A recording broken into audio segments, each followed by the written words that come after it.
Hello students, my name is Khushal Tripathi and I am TGT mathematics. इस video में हम लोग कवर करेंगे एक्सरसाइज 5.2 का question number 4 from 10th class NCERT text book. Start करने से पहले मैं आपको बताना चाहूंगा कि अगर आप मुझे इंस्टाग्राम पे फॉलो करना चाहते हैं then this is my page Maths Brats, और अगर आप मुझे टेलीग्राम पे भी मेरे साथ कनेक्ट होना चाहते हैं then this is my channel name again, Khushal Tripathi. तो चलिए शुरू करते हैं। This is a question, which term of the AP 3, 8, 13, 18 is 78?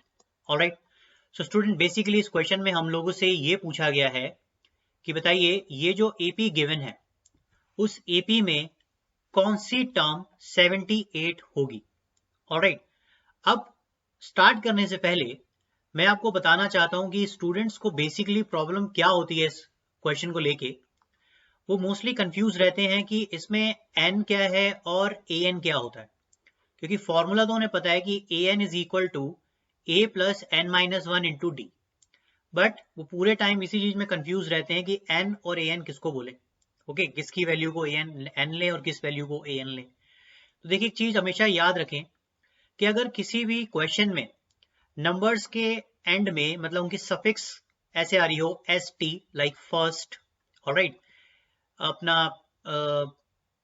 th like 11th, 12th, 13th like this, 25th, इस तरह से नंबर एंड हो रहे हो तो आप समझ जाना कि आपको जो वैल्यू गिवन है वो n की वैल्यू गिवन है। अगर ऐसा कुछ नहीं गिवन है तो आप समझ जाना कि an की वैल्यू गिवन है। ऑलराइट, तो चलिए अब स्टार्ट करते हैं इस क्वेश्चन को। तो सबसे पहले हम लिख लेते हैं given.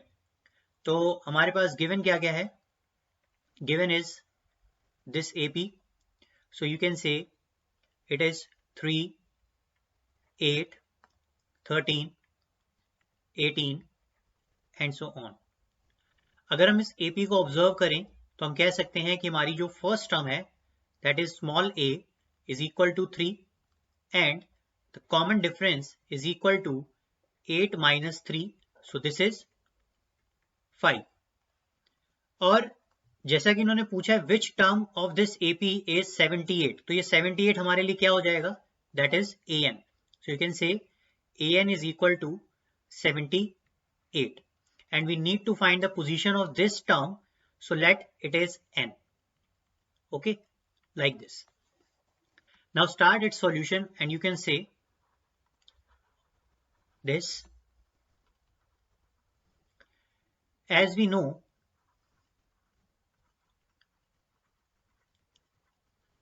an is equal to a plus n minus 1 into d.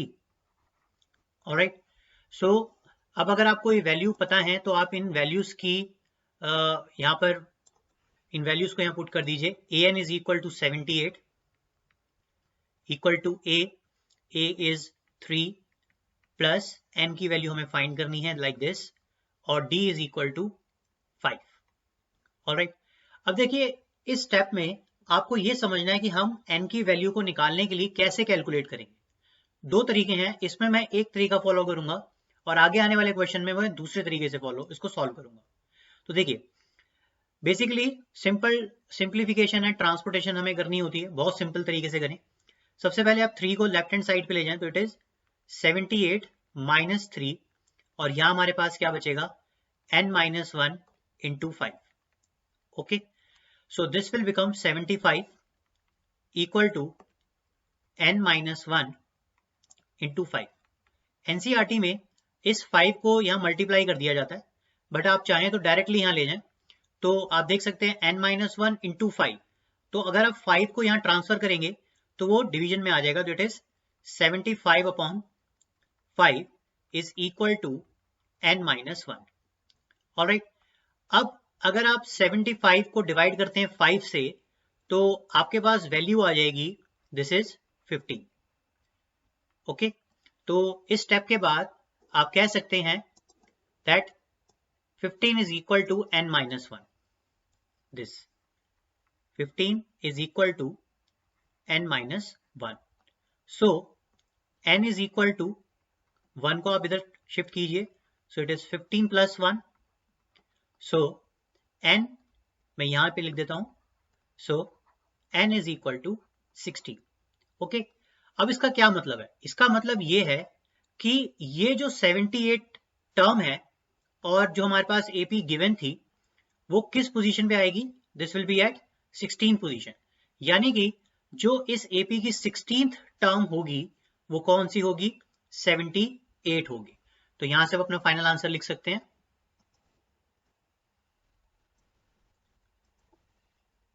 Hence A16 is equal to 78, or you can also say that 78 is the 16th term of given AP. All right. Thank you, students.